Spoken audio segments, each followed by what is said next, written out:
오늘 하나님께서 우리에게 주시는 말씀의 제목은 하나님께 가까이함이 내게 복이라. 우리 같이 한번 읽어볼까요? 시작. 하나님께 가까이 있는 것이 복이라. 제가 지난 7월 말에 허리 디스크로 참 꼼짝하기가 어려웠을 때가 있었습니다. 참 난감했어요. 걷기도 힘들고 서 있는 것도 편치 않고. 그게 토요일이었는데 토요일 날 이제 내일이 주일인데 이런 상태로 어떻게 예배를 인도할 수 있을까 걱정이 됐습니다. 교인들이 보면 얼마나 놀랄까 그것도 또 염려가 됐고요. 토요일 밤에 통증 때문에 잠이 오지 않는데 그 다리를 붙들고 주무르는데 기도가 나왔습니다. 하나님, 왜 저에게 이런 일이 생기는 겁니까? 제가 그동안 기도한 것은 하나님께서 살아 역사하심을 증거할 수 있게 해달라고 그렇게 기도했었는데 이건 아니잖아요.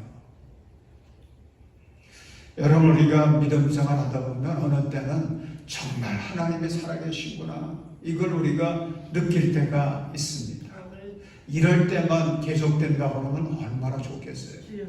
그런데 어느 때는 정말 하나님이 살아계신 것인가, 하나님이 존재하시는 건가, 그런 생각이 들 때가 있지 않습니까?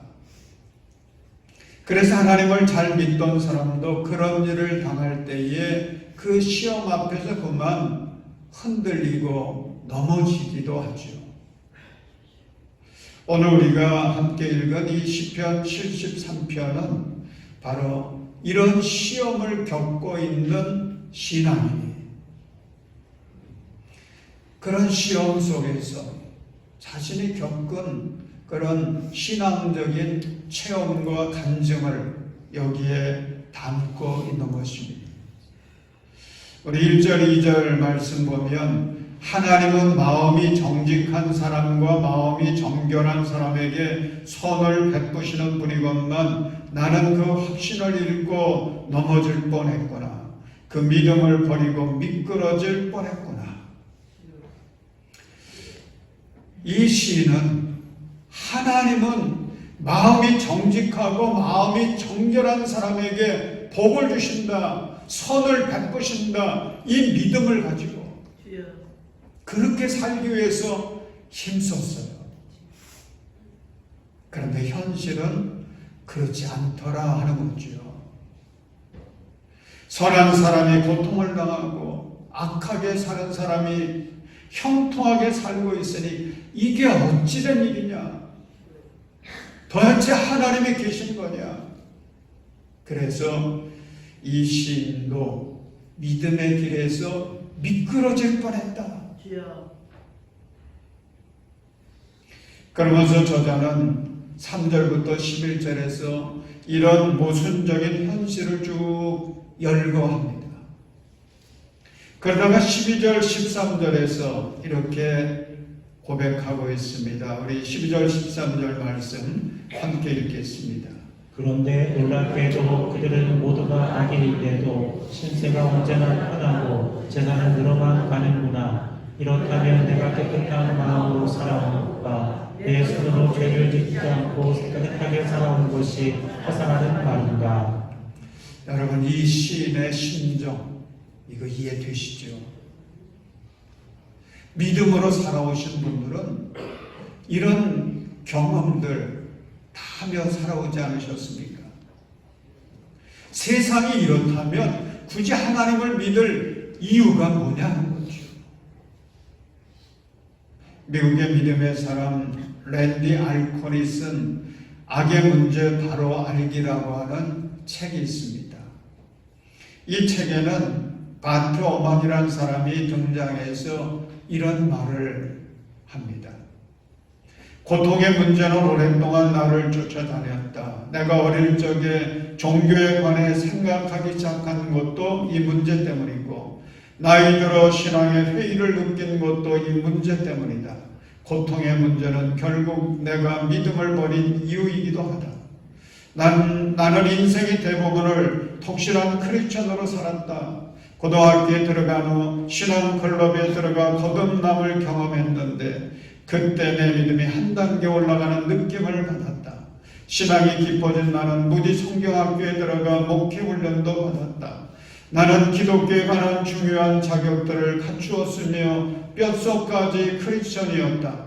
하지만 그러다가 믿음을 잃기 시작했다. 그리고 이제는 완전히 잃었다. 더 이상 교회 가지도 않고 예수를 믿지도 않는다. 나는 이제 더 이상 크리스천이 아니다.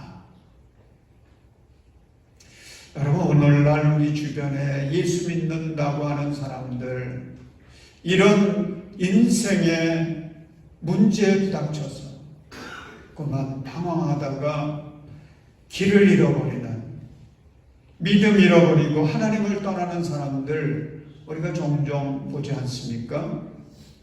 정말 하나님이 계시고 그 하나님이 선하시고 그 하나님이 공의로우시고 사랑의 하나님이시라면 어떻게 세상에 이런 일이 일어날 수 있겠느냐? 우리가 사는 세상이 어떻게 이렇게 될 수 있겠느냐? 악한 사람들이 잘 되고 선하게 살아가는 사람들이 억울함을 당하고 고통을 당하고 죽임을 당하는 이런 일들이 있을 수 있겠느냐? 여러분, 마귀는 우리가 믿음을 갖고 살아가는 것을 싫어해요. 싫어해도 보통 싫어하는 게 아니고 아주 싫어합니다. 매우 싫어합니다. 그래서 어떻게든 우리의 믿음을 빼앗으려고 별의별 방법을 다 동원하는데, 특별히 우리가 이런 삶의 환경 속에 처했을 때에 마귀는 우리의 믿음을 빼앗으려고 더욱더 유혹하고 시험합니다. 흔들어대는 거예요.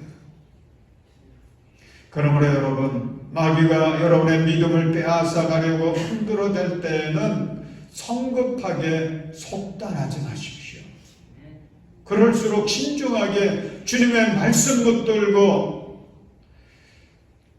주님의 은혜 앞에 나아가, 보좌 앞에 나아가 조금만 더 기다리시며 기도하시기를 바랍니다. 아멘. 그러면 하나님이 왜 이렇게 침묵하고 계신지, 왜 세상이 이러도록 하나님은 내버려 두시는지 그 이유를 깨닫게 되는 것입니다.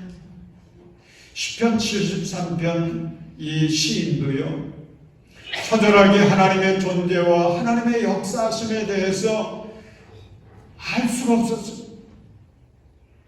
나의 이 모든 믿음 생활이 다 허사인가, 그런 생각도 해봤습니다. 그러다가 17절 말씀 보면 그는 결국 하나님으로부터 그 답을 얻고는 영적 좌절에서 일어나서 이렇게 선포합니다. 우리 17절 말씀 함께 읽겠습니다. 그러나 마침내 하나님의 성소에 들어가서야 악한 자들의 종말이 어떻게 되리라는 것을 깨닫게 되었습니다. 여러분, 시편 기자가 그렇게 알 수 없어서 묻고 고민하고 방황하던 그 해답, 그것을 어디서 찾았다고 그랬어요? 하나님의 성소에 들어가서요. 여러분, 세상 지식은요, 학교에 가서 얻게 됩니다. 그렇잖아요? 그런데 하늘의 진리는 어디 가야 얻습니까? 하늘의 성소인 오늘의 교회인 줄로 믿습니다. 그러므로 도저히 하나님의 역사를 이해할 수 없을 때 우리가 할 일은 더욱 교회에 나오는 거예요. 아멘. 교회에 나오는 것을 그쳐서는 안 돼요. 더욱더 교회에 나오셔야 돼요. 그리고 하나님 앞에 더 가까이 나아가야 돼요. 주님의 약속의 말씀을 붙들고 기도하십시오. 아멘. 그러면 반드시 그 해답을 얻게 될 줄로 믿습니다. 아멘. 여러분, 시편 기자는 17절에서 악한 자들의 종말을 깨달았다 그렇게 이야기하고 있는데 18절, 19절 보면 그것을 좀 더 구체적으로 설명하고 있습니다. 우리 18절, 19절 말씀 함께 읽겠습니다. 주님께서 그들을 미끄러운 곳에 세우시며 거기에서 넘어져서 멸망에 이르게 하십니다. 그들이 갑자기 놀라운 일을 당하고 공포에 떨면서 자취를 감추며 마침내 끝장을 맞이합니다. 아멘. 여러분, 우리가 정신을 차리셔야 돼요. 아멘. 우리 자녀들에게 때때로 이야기하잖아요.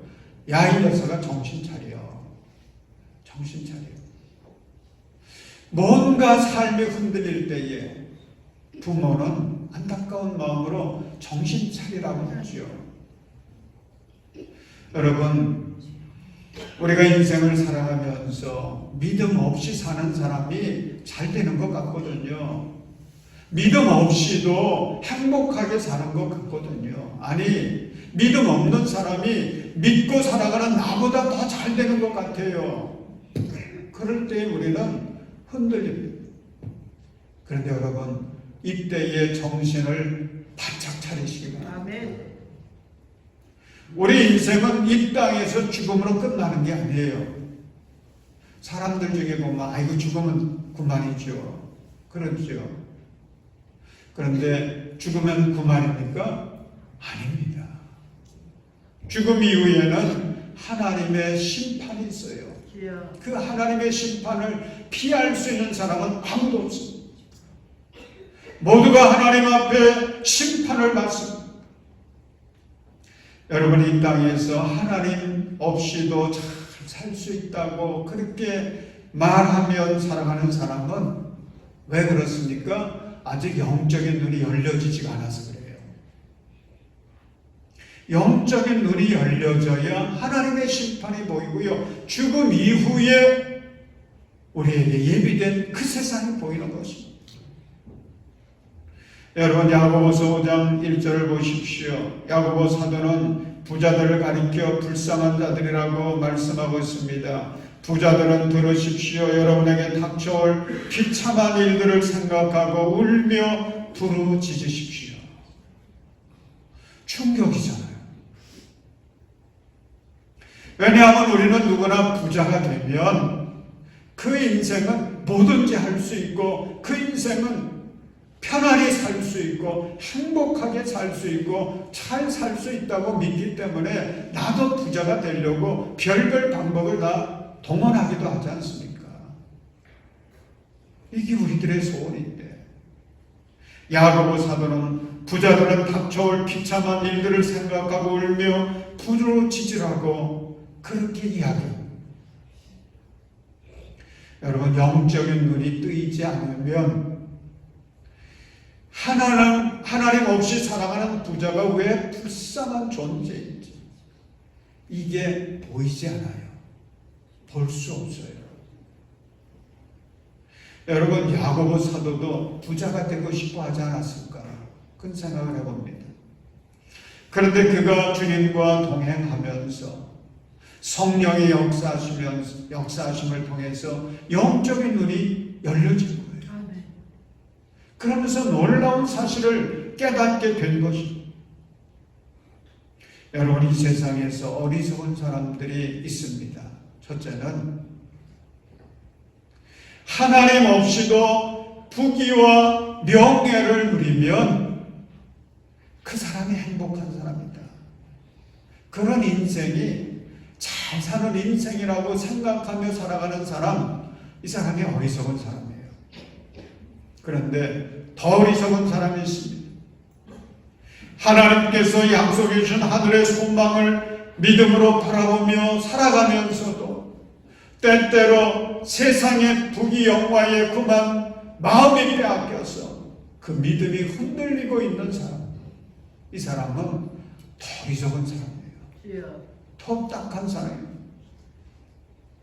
여러분, 예수님께서 누가복음 16장에서 거지 나사로와 부자의 비유를 통해서 천국과 지옥에 대한 말씀을 아주 생생하게 분명하게 해주셨지 않습니까?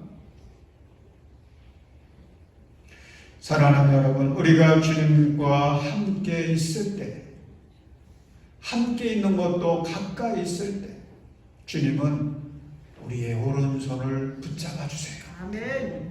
그래서 우리를 돌보시고 지켜주시고 아멘. 생명의 길로, 행복의 길로 인도해 주신다는 것을 믿으시기 바랍니다. 아멘. 여러분, 23절, 24절, 25절 오늘 본문의 말씀을 함께 읽겠습니다. 그러나 나는 늘 주님과 함께 있으므로 주님께서 내 오른손을 붙잡아 주십니다. 주님의 교훈으로 나를 인도해 주시고 마침내 나를 주님의 영광에 참여시켜 주십니다. 내가 주님과 함께하니 하늘로 가더라도 내게 주님밖에 누가 더 있겠습니까? 땅에서라도 내가 무엇을 더 바라겠습니까? 아멘. 아멘. 여러분, 28절 말씀을 보십시오. 28절 보면 무엇이 복인지 우리에게 가르쳐주고 있습니다. 하나님께 가까이 있는 것이 나에게 복이네. 어떤 것이 복이에요? 하나님께 가까이 있는 것. 아멘. 하나님께 가까이 있는 것. 사랑하는 여러분, 삶 속에서 여러분의 믿음이 흔들리고 있습니까? 하나님께 더 가까이 나아가시기를 주님의 이름으로 축원합니다. 아멘. 이게 복이에요. 하나님께 더 가까이. 여러분, 예수님께서 십자가를 지시기 전에 이제 눈앞이 캄캄해질 주님을 잃어버리고 캄캄한 상황 속에 놓이게 될 제자들을 생각하면서 주님이 하신 말씀 있지 않습니까? 요한복음 16장 16절 보면 조금 있으면 너희는 나를 보지 못할 것이다. 그러나 또 조금 있으면 나를 볼 것이다. 그런데 제자들은요, 조금 있으면 돼. 조금 참아, 좀 기다려. 그러면 돼. 그런데도 제자들은 그 조금을 참지 못합니다. 답답해합니다. 두려워합니다.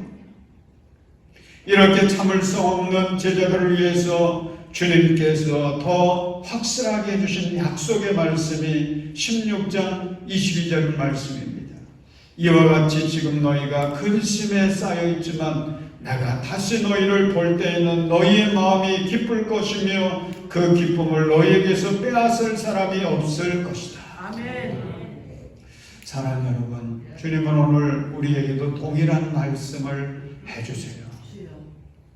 지금 우리는 전쟁과 미움과 지독한 불의와 온갖 질병과 그리고 배신과 학대와 폭력으로 실험하고 있습니다. 너무 억울할 때도 많아요. 속상할 때도 많습니다. 그런데 주님은 우리에게 조금 있으면 말씀하세요. 하나님께 더 가까이 와서 조금만 더 기다려라 말씀하십니다. 그러면 하나님의 선하심을 보게 될 것이라고 약속하세요. 지난 주간 성북지방 목회자 세미나가 제주도에서 있어서 다녀왔는데 이번 지도에 가서는 좀 특별한 경험을 했어요. 제주도에 기독교 순례길이라는 게 만들어져 있더라고요. 이 제주도 순례길, 제주도의 서쪽에 몰려 있는데 주로 장로교회입니다.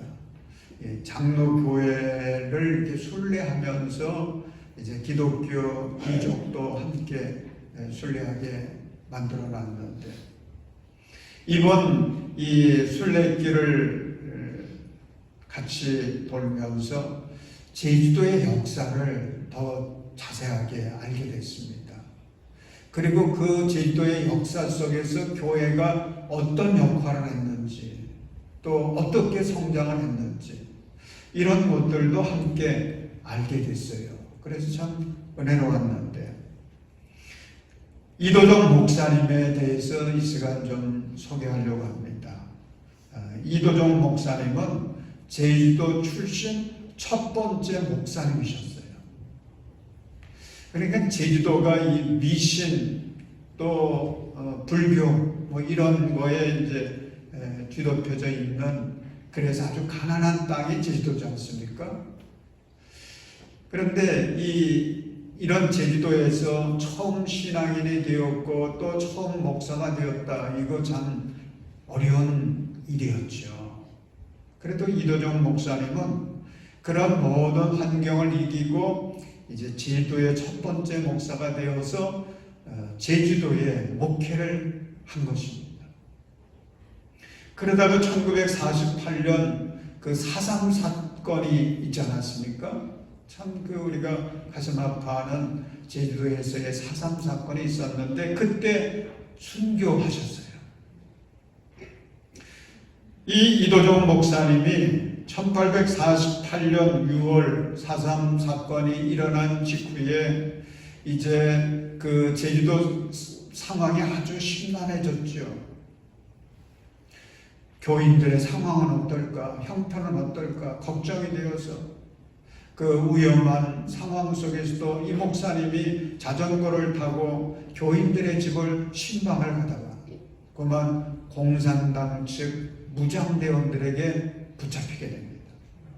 목사인 것을 알게 된 그 무장대원들이 이 이도종 목사님을 죽이는데 생매장을 시켰어요. 끔찍하게.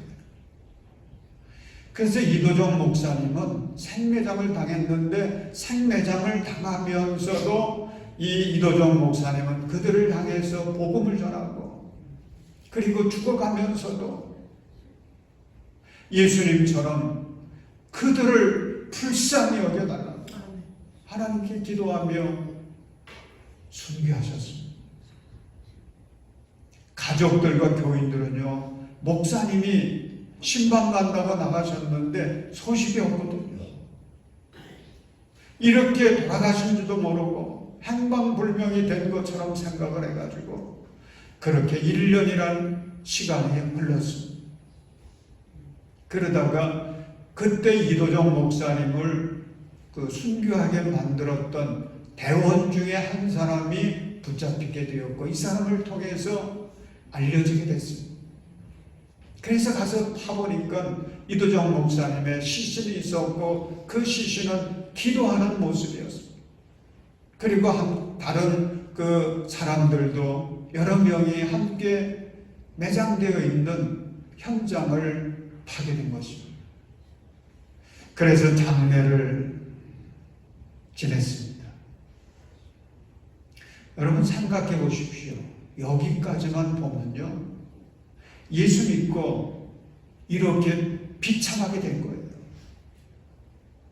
주님의 영광을 위해서 충성을 다했는데 주님을 위해 충성을 다하다가 이 비극의 주인공이 되고 만 것입니다. 얼마나 슬픈 일이에요. 그런데 저는 이도종 목사님의 그 순교 기념비 앞에서 큰 도전을 받았어요. 이도종 목사님의 순교는 결코 실패가 아니었습니다. 비극이 아니었습니다. 불행이 아니었어요. 그분이 공산당 측의 무장대원에게 생매장을 당하면서도 저들을 불쌍히 여겨달라고 그렇게 기도했던 그 사랑의 그 기도가 4.3 사건으로 찢어지고 갈라진 제주도민들 다시 하나 되게 만든 것입니다. 그리고 온통 미신과 우상과 가난의 땅이었던 그 제주도가 오늘날 복음화되게 하고 축복의 땅이 되어서 살기 좋은 세상의 사람들이 오고 싶어하는 그러한 성지 에덴 동산이 되게 만든 것입니다. 저는 그래서 이 이도종 목사님의 그 순교 기념비 앞에서 찬송했습니다. 하나님이 이렇게 이도정 목사님을 통해서 이런 놀라운 축복을 베풀어 주셨고, 여러분, 미국의 선교사 중에 아돈이람 저드슨이라고 하는 선교사가 있습니다. 이 아돈이람 저드슨이라고 하는 분은 어릴 때서부터 재능이 많았어요. 참 똑똑하고 영리했습니다. 그래서 대학교를 마치고 났을 때에 여기저기 직장에서, 회사에서 우리 직장에 와서, 우리 회사에 와서 일해달라고 하는 제안들도 뭐 많이 있었다고 그래요. 근데 이분은 그 제안들을 다 물리치고 1812년 24살에 미국 교회 최초로, 그 당시에는 최초였다고 그래요. 최초로 선교사를 자원해가지고 나갔는데 어디로 갔느냐 하면 지금의 미얀마 땅으로 간 것입니다. 그런데 이 저드슨 선교사가 미얀마 땅에 가가지고 7년 동안 열심히 선교 사역을 했는데, 그러다가 7년이 되었을 때에 미얀마하고 이 미국하고 이제 갈등이 생겨서 전쟁이 일어났습니다. 그때에 이 미얀마 군인들에게 이 저드슨 목사님이 이제 붙잡혀가지고 감옥에 갔습니다. 여러분 생각을 해보십시오. 그 당시 이 미얀마의 감옥이 어떠했겠어요? 감옥 안의 기온은 38도를 넘는 무더위가 계속됐고, 감옥 안에 냄새는 역겨웠고, 바퀴벌레와 쥐들이, 모기들이 우글대는 그런 곳이었습니다. 더군다나 이 저드슨 목사님은 이제 이 미얀마 군인들에게 그 감옥 안에서 아주 극심한 고문을 당하게 되었는데,